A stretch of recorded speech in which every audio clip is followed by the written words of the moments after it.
যদি তোমাকে বলি যে পৃথিবীর শুধুমাত্র একটি তথ্য তোমার জীবন পরিবর্তন করে রেখে দিতে পারে, তোমাকে ধনী বানাতে পারে, তোমাকে সফল বানাতে পারে। হ্যাঁ, এ পৃথিবীর শুধুমাত্র একটি তথ্য দেখো। আজকের জেনারেশনে দাঁড়িয়ে, এই যুগে দাঁড়িয়ে, যাদেরকে আমরা সফল মনে করি, যাদেরকে আমরা সফল ভাবি, সেই প্রত্যেকটা সফল ব্যক্তির মধ্যে একটা নির্দিষ্ট গুণ আছে, একটা নির্দিষ্ট অভ্যাস, যে অভ্যাস হয়তোবা তাদের সফলতার পিছনে সব থেকে বড় ভূমিকা রাখে। আজকের জেনারেশনে দাঁড়িয়ে, এই জেনারেশনের সব থেকে সফল ব্যক্তি তুমি কাদেরকে মনে করো? Cristiano Ronaldo, Elon Musk, Michael Jordan, Virat Kohli, এরাই তো এই পৃথিবীর সব থেকে সফল ব্যক্তি এই জেনারেশনের। বিশেষ করে এই জেনারেশনের মানুষগুলো তো এটাই মনে করে, আমরা তো সেটাই ভাবি না, অ্যাটলিস্ট এরা এদের ফিল্ডের সব থেকে টপে আছে। তুমি যদি একবার বোঝার চেষ্টা করো, যদি একটু গুরুত্ব দিয়ে দেখো, কিন্তু এই প্রত্যেকটা মানুষের মধ্যে একটা নির্দিষ্ট গুণ আছে। সেটা কি জানো? এরা প্রত্যেকেই নিজের সাথে কথা বলে। আর এই প্রত্যেকটা ব্যক্তি যে জীবনের প্রত্যেকটা স্টেপে সফলতা পেয়েছে, বিষয়টা এমন নয়। প্রত্যেকটা ব্যক্তির জীবনটা যে অনেক সহজ, বিষয়টা এমন নয়। এরা যে লাইফ নিয়ে কতটা সিরিয়াস, সেটা এদের জীবনের ডিসিপ্লিন দেখলে অনেক সহজে স্পষ্ট হয়ে যায়, অনেক সহজে বোঝা যায়। নিজের সাথে নিজে কথা বলাটা প্রয়োজন। নিজের সময় ভালো হোক বা খারাপ, নিজেই নিজেকে প্রশ্ন করাটা প্রয়োজন, নিজেই নিজেকে কোশ্চেন করাটা প্রয়োজন। আমি জানি না তুমি নিজের সাথে নিজে কতটা কথা বলো, আমি জানি না তুমি তোমার খারাপ সময়ে নিজেকে কি বোঝানোর চেষ্টা করো, আমি জানি না খারাপ সিদ্ধান্ত নেওয়া তারপরে তোমার মধ্যে কতটা অনুশোচনা কাজ করে। তবে একটা কথা বলি, যদি তোমার সময় অপচয় করার কারণে তোমার মধ্যে একটা আফসোস, একটা অনুশোচনা কাজ করে, তাহলে আমি বলবো যে তুমি এখন পর্যন্ত সঠিক আছো, তোমার চিন্তা ভাবনা এখনো পর্যন্ত ঠিকঠাক আছে। আর যদি সময় অপচয়ের পরেও তোমার মধ্যে কোনো অনুশোচনা, কোনো আফসোস না কাজ করে, তাহলে আমি বলবো যে তোমার মধ্যে এখনো অনেক কিছুর ঘাটতি আছে। আমি দেখেছি জীবনে কিছু করার জন্য মানুষের একটা আগ্রহ থাকা প্রয়োজন, একটা চাহিদা, একটা ইচ্ছা শক্তি থাকাটা প্রয়োজন। দেখো, জোর করে যদি পৃথিবীতে সমস্ত কিছু হয়ে যেত, তাহলে তো হয়ে যেত। একটা নির্দিষ্ট ভালোবাসা থাকা প্রয়োজন।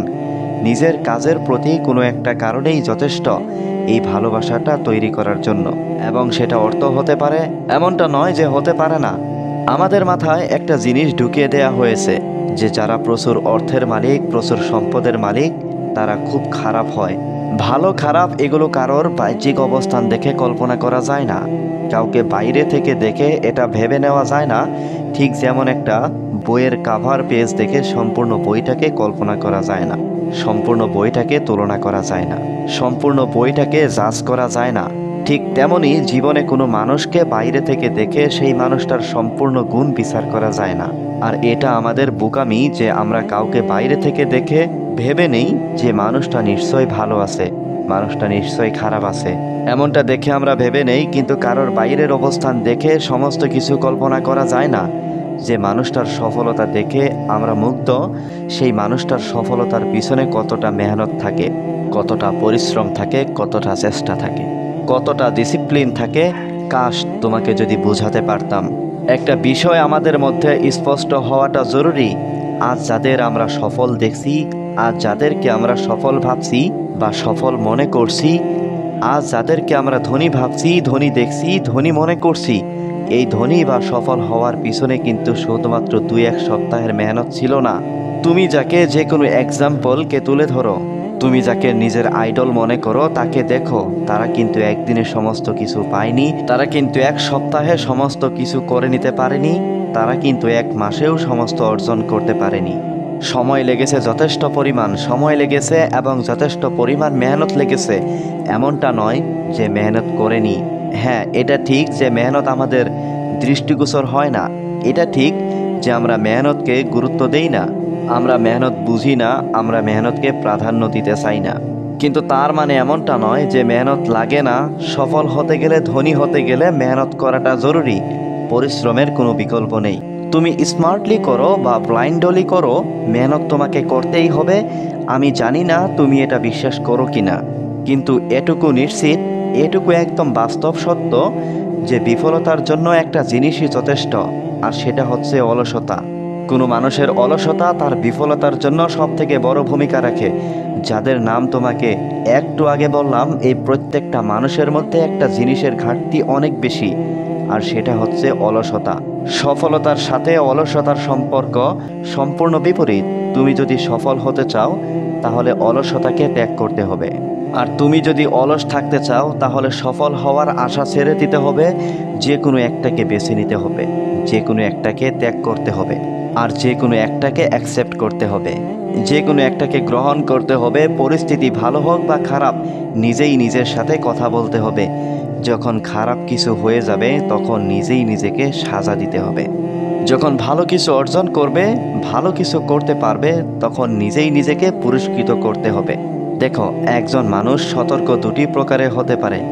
এক, সিচুয়েশন তাকে সতর্ক হতে বাধ্য করবে, আর দুই, সে নিজে থেকেও হতে পারে।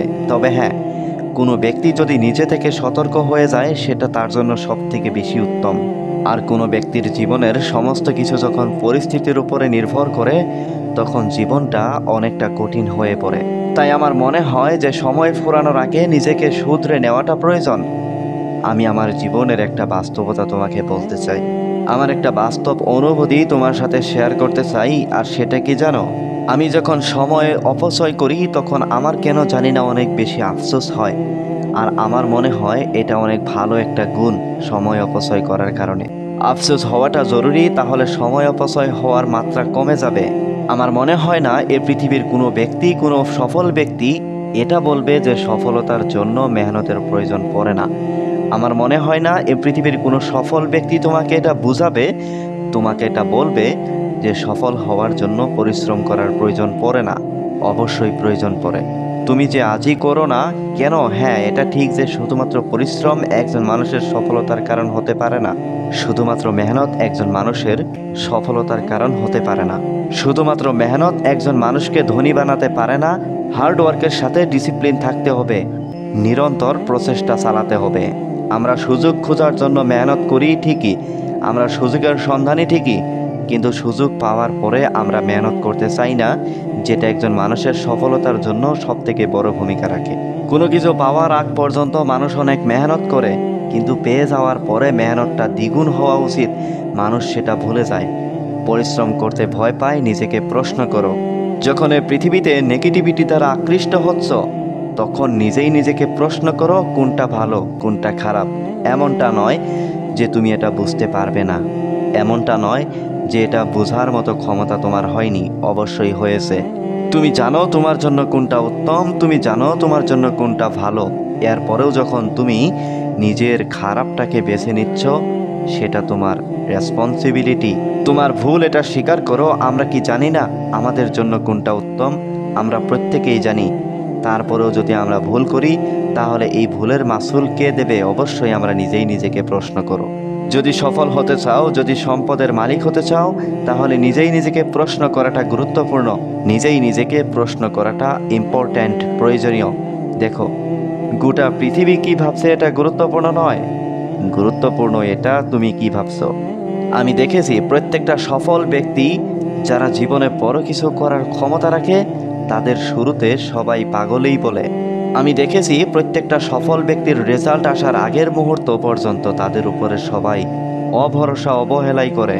আমি জানি না তোমার বাড়ির লোক তোমার উপরে কতটা ভরসা করে, তোমার উপরে কতটা বিশ্বাস রাখে, কিন্তু এটুকু বলতে পারি যে বেশিরভাগ মানুষের বাড়ির লোক অবশ্য করে।